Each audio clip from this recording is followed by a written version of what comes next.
Our vision as a nonprofit is to redefine aid. But what does that really mean?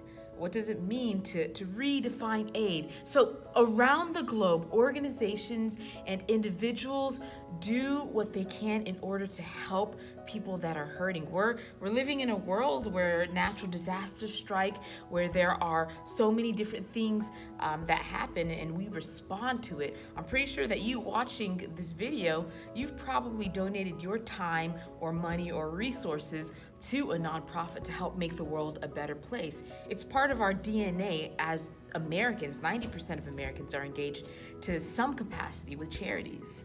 Unfortunately, aid organizations don't always get it right when it comes to helping others in different communities and serving those in need. There are times where aid organizations can sometimes disempower local communities or leave communities more dependent than they previously were. And sometimes you have to ask yourself, why is that? Why are aid organizations missing the mark sometimes?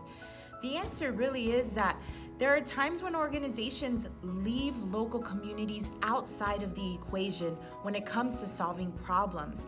They assume instead of asking questions in terms of helping local communities. They do for instead of empowering. And this can cause problems when it comes to helping others. So let's bring it back to the question of what does our mission mean? What does it mean to redefine aid? Well, for us, redefining aid means to set a new standard of what aid looks like.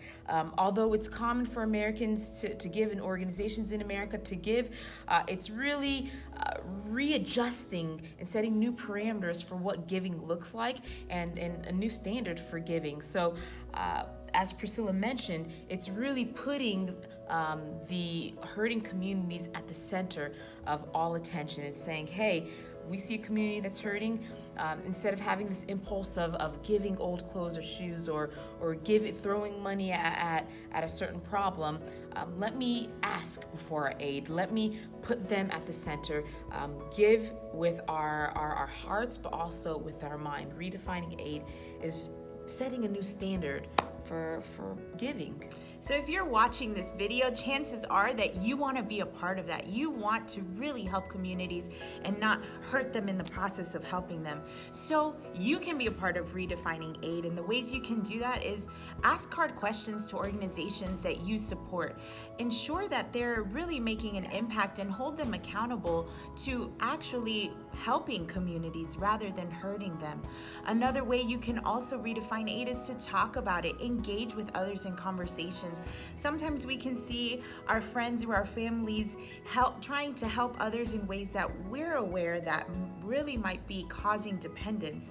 And you can ask questions to help at that point. And as you're asking questions and you're looking, one thing that isn't common in the American culture of giving is really evaluating impact. What impact does this community have? Not, hey, we're feeding 500 kids in Haiti, but truly, what impact is this feeding program having in the long-term development of these children or in the long-term development of the country? Really evaluate the quantitative, qualitative impact that organizations are having in the country. And if you're really interested in seeing how you can connect relief to development, check out some of our past videos as well that talk about how do we end poverty in ways that are really long lasting.